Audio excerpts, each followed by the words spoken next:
저번 시간에 이어 이번에도 작가의 감정과 표현이라는 주제로 작품을 살펴보도록 하겠습니다. 오늘 소개해드릴 첫 번째 작품을 살펴보기 전에 한 가지 질문을 드려볼까 해요. 여러분은 평소에 꿈을 자주 꾸시나요? 꿈은 제한도, 제약도 없잖아요. 시공간이 뒤섞이기도 하고, 동물이 말을 하기도 하고, 사람이 하늘을 날기도 하죠. 여기 볼수록 기이하고 독특한 표현으로 마치 꿈을 꾸는 것 같은 그림이 있습니다. 바로 스페인을 대표하는 화가 살바도르 달리의 기억의 지속입니다. 기억의 지속은 초현실주의를 대표하는 그림이기도 한데요. 초현실주의는 프랑스를 중심으로 20세기 초반에 등장한 하나의 예술 문학 운동입니다. 전쟁이라는 너무나도 잔혹한 현실을 경험했던 사람들은 전쟁 이후 기존의 논리적 사고와 전통적인 예술 규범을 따르는 것이 아닌 다다이즘과 프로이트의 정신 분석학의 영향에 따라 꿈과 무의식의 세계를 탐구하는 새로운 현실을 만들어내는 것에 관심을 가지기 시작하죠. 그렇게 프랑스의 작가 앙드레 브르통이 쓴 1924년 초현실주의 선언을 통해 현실을 넘어선 초현실주의가 탄생합니다. 그 누구보다 초현실적인 풍경들을 잘 그려냈던 살바도르 달리는 삶 자체도 아주 초현실적이었는데요. 수많은 이들의 관심을 사로잡고 가는 곳마다 논란을 불러일으키는 슈퍼스타의 삶을 살았던 화가입니다. 시그니처인 독특한 모양의 수염과 광기 어린 눈빛만 봐도 느껴지시죠? 달리는 공식 석상에서 모습을 드러낼 때마다 개미핥기 혹은 오셀롯이라는 고양이과의 포유류를 데리고 등장하기도 하고 화려한 옷차림과 기상천외한 행동들을 보여주면서 많은 사람들의 이목을 끌었습니다. 그의 기행을 보며 사람들은 그를 미치광이라고 여기기도 합니다. 하지만 달리의 화려한 겉모습과는 다르게 한평생 불안증, 편집증, 과대망상증, 성적 충동과 불안감에 시달렸다고 하는데요. 고통스러웠던 수많은 감정들이 그의 작품 안에 새로운 풍경으로 그려집니다. 그의 무의식의 세계에 정수가 펼쳐진 그림이 바로 기억의 지속이라 할 수 있죠. 그림을 다시 살펴보면 가운데는 마치 사람의 얼굴 가죽처럼 보이는 형상이 그려져 있습니다. 달리의 그림에 자주 등장하는 형상으로 눈을 감고 있는 사람의 옆모습을 표현했는데요. 이는 펼쳐진 풍경이 꿈속, 그러니까 무의식의 상태의 자아를 표현하고 있다는 것을 알 수 있습니다. 그리고 이 그림을 유명하게 만들어준 흘러내리는 시계가 등장합니다. 흘러내리는 시계에 대한 아이디어 역시 달리다운 방식으로 탄생하는데요. 친구들과 극장에 놀러 가기로 한 약속을 한 달리가 갑자기 머리가 아파져 혼자 집에 남아 간단한 식사를 하던 중에 접시 위에 줄줄 녹아 흘러내리는 까망베르 치즈를 보고 이 시계를 그리게 됩니다. 그런데 그가 그린 흘러내리는 시계는 단순히 시간을 보여주는 물건이 아닙니다. 당시 달리는 시간의 흐름과 기억의 연관성을 탐구하고 있었는데요. 우리는 때때로 시간이 너무 빠르게 혹은 너무 느리게 흘러간다고 생각을 하죠. 달리는 아인슈타인의 상대성 이론과 같이 기억과 연관된 시간은 아주 주관적이고 상대적이며 그리고 심리적인 개념이라고 생각을 했습니다.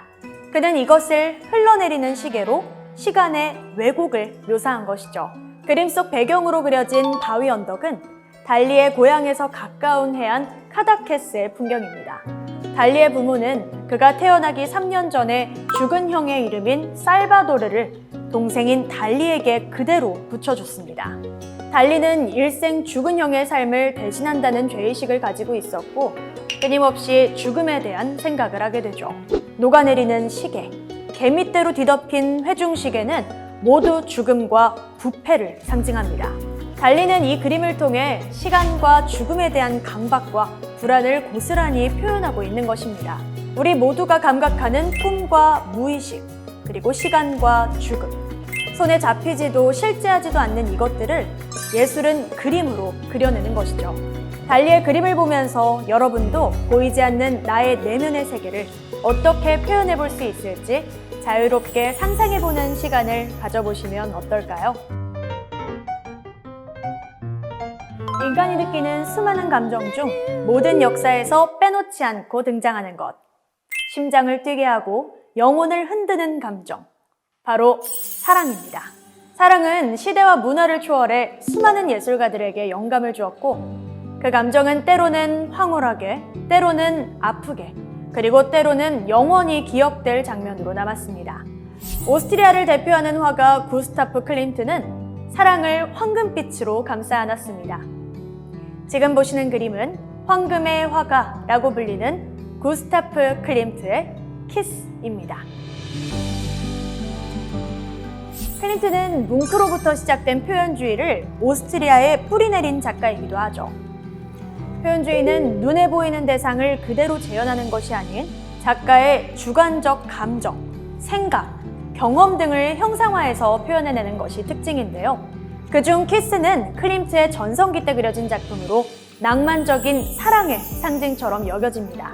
두 남녀가 아름다운 꽃과 황금에 둘러싸여 키스를 나누고 있습니다. 이 작품은 단일 미술관으로는 클림트의 작품을 세계에서 가장 많이 소장하고 있는 오스트리아 벨베데레 미술관에 소장되어 있는데요. 미술관의 한 방에 키스 그림 한 점만이 걸려 있고 수많은 관람객들은 이 그림 하나를 보기 위해 찾아가고 있죠. 황금의 화가라는 별명답게 이 그림은 실제로 금박을 사용해서 그린 그림입니다. 그 기원에 대해서는 다양한 추측이 있는데요. 먼저 클림트의 아버지는 금 세공사였습니다. 아마도 어릴 적부터 자연스럽게 금을 접했기 때문에 금박을 재료로 사용하는 것이 익숙했을 것이라 생각되죠. 그리고 또 하나는 여행을 즐겨하지 않았던 클림트가 이탈리아 라벤나에 있는 산 비탈레 성당을 방문했었다고 하는데요. 그곳에서 본 비잔틴 모자이크에서 영향을 받았다는 것입니다. 그 이후부터 클림트의 그림에서 금이 많이 사용되기 시작하죠. 이는 아주 얇게 금박을 만들어 더 씌우는 방식으로 작업을 진행했는데요. 클림트의 그림에 나타나는 공통적인 또 하나의 특징은 화려한 무늬와 장식이 돋보인다는 것입니다. 자세히 살펴보면 남자의 몸에는 직사각형의 무늬 사이에 동그란 무늬들이 섞여 있습니다. 반대로 여자의 몸에는 흐르는 곡선 사이사이 원형의 무늬들이 그려져 있는데요. 많은 이들이 이를 정자와 난자 혹은 남근과 자궁으로 해석하여 아름다운 사랑의 결실이나 잉태의 과정을 의미한다고도 봅니다.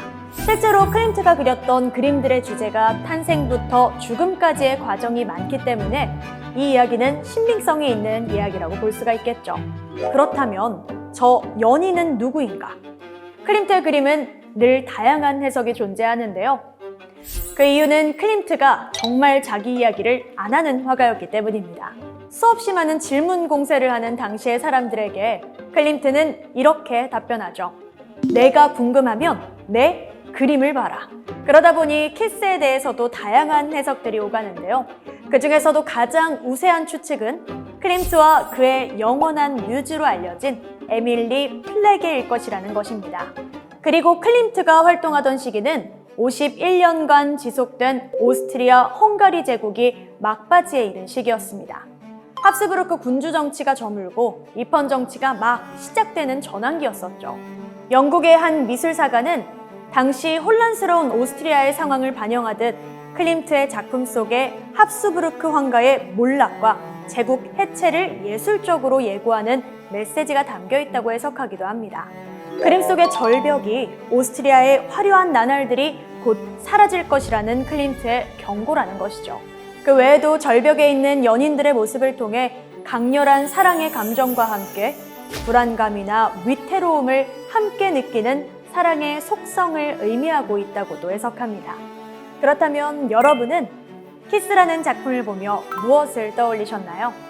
누군가는 이 그림을 보며 강렬하게 타오르던 사랑의 기억을 떠올릴 수도, 또 다른 누군가는 영원을 약속하는 진실한 사랑의 의미를 떠올릴 수도 있을 겁니다. 내가 궁금하면 내 그림을 보라 라고 이야기했던 클림트의 말처럼 클림트가 그린 키스의 의미는 무엇인지, 그리고 나에게 사랑은 어떤 의미인지 클림트의 키스를 보면서 생각해보는 시간을 가져보시면 어떨까요? 어부바 갤러리 마치겠습니다. 함께 해주셔서 감사합니다. 다음 작품으로 또 찾아뵐게요.